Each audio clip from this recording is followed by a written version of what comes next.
स्वागत है guys take channel पे। तो भाई सैमसंग की जो पोल है वो खुल गई है। अब सैमसंग S23 के अंदर One UI 7 का अपडेट आया था एंड्रॉइड 15 के साथ। बहुत सारे भर भर के फीचर्स आए थे, बट ये प्रॉपर One UI 7 नहीं है जो सैमसंग S25 को मिला था। बहुत सारे फीचर्स को उड़ा दिया और बोला गया कि भाई सैमसंग S23 में जो स्नैपड्रैगन का प्रोसेसर है 8 Gen 2 वो इतना कैपेबल नहीं है और हार्डवेयर सपोर्ट नहीं करता। तो भाई इसी चीज की सैमसंग की बैंड बजा दी एक रेडिट यूजर ने। अब आप सामने देखोगे एक आर्टिकल के अंदर इन्होंने सैमसंग S25 की जो रोम थी जो One UI 7 के साथ आती है उसको पोर्ट किया सैमसंग S23 के लिए, जो कि स्नैपड्रैगन 8 Gen 2 पे चल सके। और भाई सरप्राइजिंगली जो फीचर्स S25 में आपको देखने को मिलते हैं अधिकतर सारे फीचर्स One UI 7 में सैमसंग S23 पे चल गए। सैमसंग जान पूछ के ये फीचर्स हटा रहा है फ्लैगशिप सीरीज से S सीरीज के, लाइक S23 हो गया, अभी आगे आने वाले टाइम में शायद S24 से हटाना शुरू कर देगा, जिससे कि भाई जो लोग हैं इनका नया डिवाइस बाई करें। भाई डिवाइस के अंदर कोई कमी नहीं है S23 में। स्नैपड्रैगन 8 Gen 2 आज भी मेरे को सैमसंग S24 से बेटर लगता है। उसमें एक्सिनोस का प्रॉब्लम अलग है, बट यहाँ पे स्नैपड्रैगन का जो 8 Gen 2 का परफॉर्मेंस है और जो ऑप्टिमाइजेशन है वो बहुत शानदार है।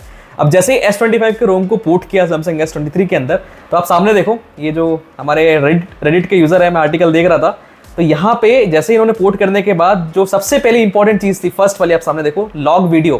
तो भाई लॉग वीडियो वाला जो ऑप्शन है वो इनेबल हो गया और स्नैपड्रैगन 8 Gen 2 एकदम मक्खन तरीके से लॉग वीडियोस को रिकॉर्ड कर पाया, जो कि भाई बहुत सरप्राइजिंग है क्योंकि सैमसंग बोल रहा है कि भाई ये पॉसिबल नहीं था। S23 में जो रिसोर्सेज हैं इतने पावरफुल नहीं है, पावरफुल स्नैपड्रैगन नहीं है, ये नहीं है, वो नहीं है, बट भाई आराम से सब कुछ हैंडल कर लिया उसने। लॉग वीडियो स्मूथ तरीके से रिकॉर्ड कर पाया। अब सामने देखोगे इसके अलावा जो ऑप्शन है AI ऑडियो इरेजर, ये वाला ऑप्शन भी हटा दिया। अब AI ऑडियो इरेजर है क्या? आप जा रहे हो बहुत भीड़ भाड़ में, आप अपने सैमसंग के फोन से वीडियो शूट कर रहे हो, पीछे बहुत सारी बैकग्राउंड नॉइजेस आ रही है, तो भाई AI क्या करता है, पीछे की बैकग्राउंड नॉइजेस को हटा देता है, जो आप बोल रहे हो उसी पे फोकस रखता है। भाई ये कॉमन सा फीचर है सैमसंग S25 के सारे डिवाइसेस पे देखने को मिला है। तो सैमसंग ने बोल दिया कि भाई S23 में हार्डवेयर लिमिटेशन है, नहीं हो पाएगा। भाई जैसे रोम को पोर्ट करके S23 में यूज किया, भाई ऑडियो इरेजर काम करने लग गया स्नैपड्रैगन 8 Gen 2 पे।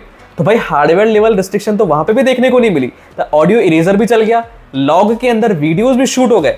अब इसके बाद आप सामने नीचे देखो मोशन फोटोज वाला जो फीचर है, वो वाला फीचर सैमसंग S25 में था, इनहैंस्ड वर्जन था 1.5 सेकंड्स के साथ वाला, वो S23 में भी चल गया। यार शॉकिंग है। उसके बाद सैमसंग की हेल्थ एयर ड्रिवन फीचर्स है, फोटो एम्बिएंट वॉलपेपर, भाई ये भी चल गया।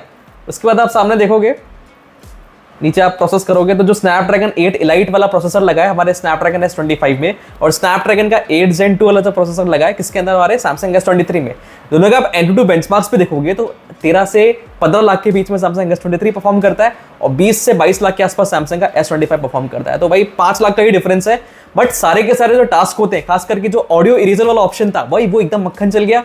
लॉग जो वीडियोस बनाने होते हैं लॉग मोशन के अंदर, लाइक जैसे आपको यदि आपको पता होगा लॉग वीडियोस क्या होते हैं, यदि आप बहुत प्रोफेशनली शूट करते हो, आपको कलर ग्रेडिंग बाद में कर दी है, तो भाई वो सारी चीजें सैमसंग S23 में चल गई जब हमने रोम को पोर्ट किया। उसके बाद जो मोशन ब्लर वाली फोटोज वगैरह होती है 1.5 सेकंड्स के लिए, वो सारी चीजें चल गई यार। तो भाई ये सारे फीचर्स One UI 7 में सैमसंग S23 का क्यों नहीं दिए गए? क्योंकि उनका मनी नहीं है भाई फ्लैगशिप सीरीज को डिग्रेड करके रखना है, जिससे कि भाई लोग उससे परेशान हो जाए या थोड़े टाइम बाद उससे मूव ऑन करके उनका नया डिवाइस खरीद ले। हार्डवेयर में फॉल्ट नहीं है, उसको जबरदस्ती डिग्रेड किया जा रहा है। अब सैमसंग कर रहा है, लोगों को दिख रहा है, मेरे हिसाब से कंज्यूमर कोर्ट केस ठोक देना चाहिए। क्योंकि पिछले मेरे को एक याद है एप्पल आईफोन के साथ, एप्पल आईफोन में क्या हुआ था, वो जबरदस्ती जो एप्पल आईफोन की बैटरी है उसको डिग्रेड कर रहे थे। उन्होंने एक्सप्लेनेशन दिया था कि भाई बैटरी पुरानी हो जाती है उसको सेव करने के लिए, बट बैटरी भी डिग्रेड कर रहे थे, उसके साथ परफॉर्मेंस को भी रिस्ट्रिक्ट कर रहे थे, जिससे कि उनके आईफोन हैंग होना लैग होना शुरू हो गए थे, जिससे कि लोग नया आईफोन खरीदे।